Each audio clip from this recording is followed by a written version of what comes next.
Hi guys, welcome back to another fresh one. We are back at it again, and we are still on the topic of identity crisis. Now today we are going to look at the background. What happened. Everybody has a story to tell. Everybody has a background from where they came from. It doesn't matter where they were, it doesn't matter where they come from, but background plays a huge role in a lot of people's identity. Now the simple facts that people are different, I'm not gonna take that away from anybody. People are different. Yes, people are different, and we should learn to embrace that difference. But some people have strong resilience, and when I say strong resilience, or they are resilient in many issues, especially when you look at the backgrounds from when they came from. So meaning some people came from bad backgrounds. Like, for example, some people came out of houses where domestic violence was the order of the day, people fighting, drinking alcohol and all these things, yet the person still came out with strong morals, with a strong self-esteem, that they don't go left and right. And that's good. That's good, because people are different. But some people come out totally messed up. Some people come out totally really unprecedentedly messed up, like really badly messed up. And it's also not, I'm not also saying that because somebody came out of a situation like that they are weak and stuff like that. I don't believe in that. I just think people are just different, and some people take issues differently. So we are going to look at the backstory, the backdrop, the background, whatever you want to name it. That's what we're going to look at now. First of all, a majority of people come out of houses that are impoverished. People come out of houses that they have experienced a lot of things, a lot of challenges from childhood up until teenage, up until even when they were old, when they were in their early 20s. They experienced some horrifying bad stuff that sort of messed with their identity and sort of got them thinking twice, three times. Let's say, for example, some people came from a poor house that even when they were going to school, they didn't have shoes, just school shoes, just proper school shoes, or a proper school uniform. And because of this, other kids were making fun of them, and so on. And this sort of becomes a certain file that they save up in their memory, and they are so cautious that even wherever they go, they are cautious about that, because other kids make them struggle. Now, the problem also, one of the problems with the background is this: it's the people that are around the person that is suffering. The thing is this: if you see somebody come from a poor background and you don't make things at least a little bit better for that person, you are actually adding to the agony and the pain. What am I saying? What I'm saying is this: some people would see that this person already is having it bad from home, right? And still these people would want to kick on those persons. What I'm really saying is this, guys: sometimes we do meet people that we know, just by the dress, the way the person is dressed, the way the person is smelling, you can tell that this person is already having it really bad. But instead of offering a helping hand, what we do is actually we want to look like we are the cool guy, the smart girl, the most popular person, and we want to pick on this type of people. Sorry for that. So we want to kick on this type of people. You'll be the one making fun of this person. Yeah, you smelling, stand a little bit far from me. You smell funny. You're dressed funny. You want other people to listen to you and actually laugh at this person, without you knowing that you are not helping the situation, but you are actually making it worse. And sometimes some of us have been involved in incidences where we were making someone's life worse. Just think about it. You want people to laugh at this person. You want to be the funny guy. and you think it's all good because people are laughing at what you are doing to this person, but you are actually are causing somebody's self-esteem. Now, because of this background, some people grow up, and even when they become adults, they are still cautious or conscious about certain things. Like, some people would not allow anybody come and see where they live. You understand? And it's not because, for some of them, it's because they are ashamed, maybe because where they are living, their house is a one-bedroom house, and there are maybe 6 to 7, 8 people living there, and they are ashamed to bring their friends there because their friends have this huge house and stuff like that. But to some people, it's because they are afraid to bring someone into their safe space. That is like a safe, that's like a refuge for them, and they don't feel safe to bring someone else, lest that person comes in their safe place and then violates them in their safe place. So some people would not want that. Now, all these effects I'm talking about are effects that come from the backdrop, from the background of that person's life. Now, if you are somebody that has such a background whereby you are hurt like that, and you are still cautious and protecting yourself against people because you are not sure who to trust and who not to trust, the first thing you need to do is to separate yourself from whatever incident that has happened. Let's say, for example, whatever happened to you happened when you were a child.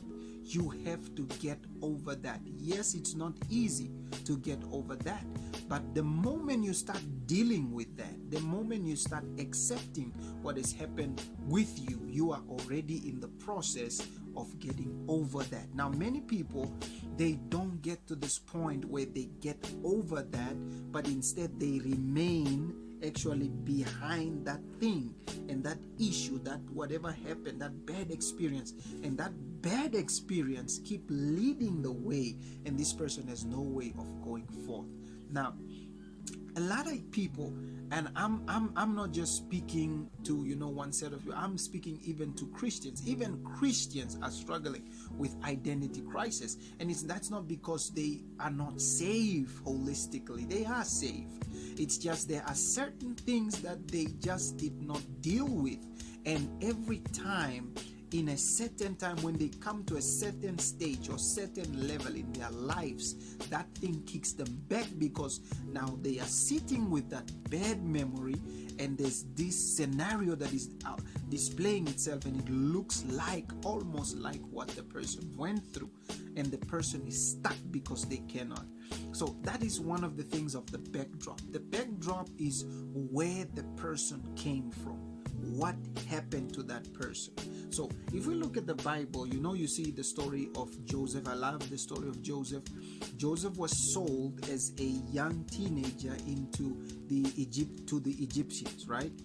But have you noticed that throughout the time when Joseph had lived with the Egyptians, Joseph never forgot who he was. Joseph knew he was an Israelite, a Jew that was only going to serve one God. That's why Joseph never served another God.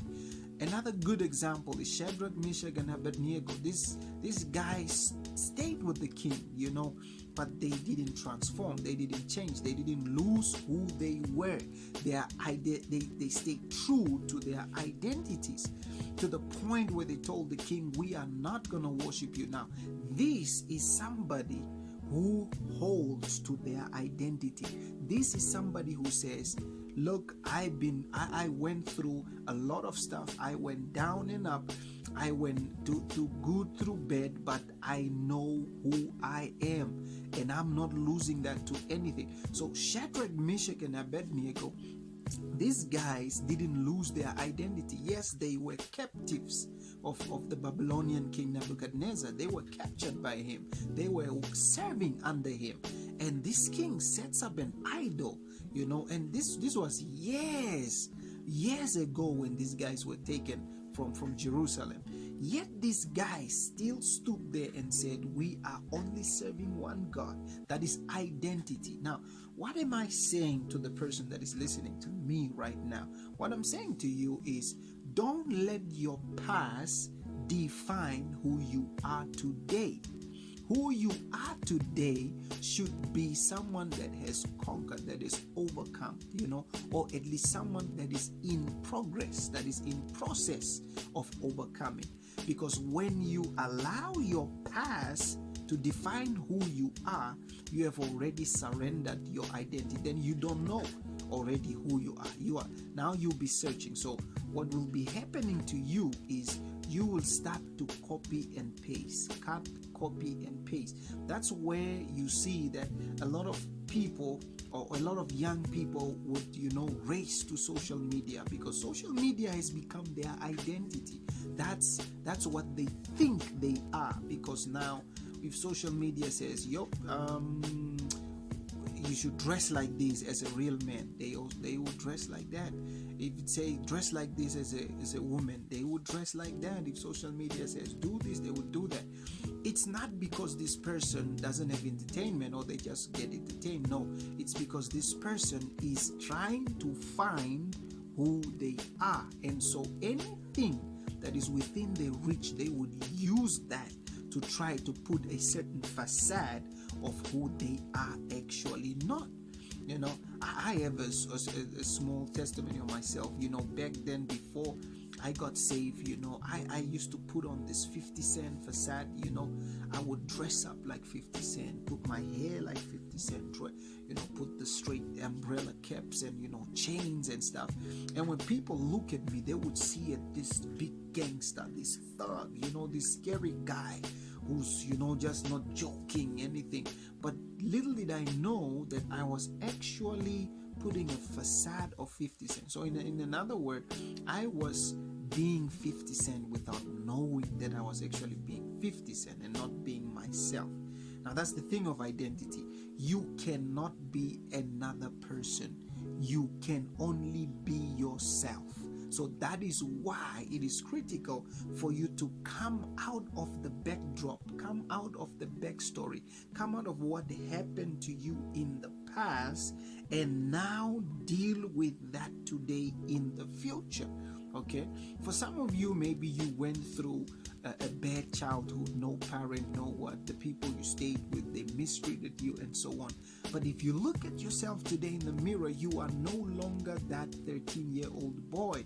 You are no longer that 9-year-old girl that you were. You are now a grown person. This is the stage, this is the step where you have to now find who you are as a person, as a human being. Who are you? Are you just that person that is following anything that pops up anyhow, anywhere? You understand? Or are you somebody that has a bit more purpose to themselves, who knows who they are? I always say this to people. If you want to know you have a strong self-esteem, stay with people who like following trends and do not follow any trend. That would show that you really have a strong self-esteem. Because if you stay with people who like, dressing up and showing off and doing all these kind of things, and if you don't have a strong self-esteem, eventually you will do the same thing, because you also want to show that you are this and you are that. But in a nutshell, you are actually not that. So you are pretending to be something that you are not. You understand? Now, when you come to the acceptance of saying, nah, I'm not that person, I'm not that person, I'm not that person, I'm not that person, I am this person, then you are at a place where you know your identity. It doesn't matter even with whom you sit, you are not going to lose your identity. Even if you were to stand in front of someone that is very popular, you are just going to be yourself. And today, even Christians are struggling with identity crisis. Sometimes, some people would act this way and they would act that way, and then some of the time you don't even know, okay, is this person this or is he that? The problem is the person is having an identity crisis. I hope the backdrop helps you guys to just underline certain things about people's life, and to understand also people's backgrounds and where they come from, so that you can sympathize and empathize with them. Stay tuned for part 3. At part 3, we're going to talk about the haves and the have-nots. Remember, it's still identity crisis. Stay blessed in Jesus' name.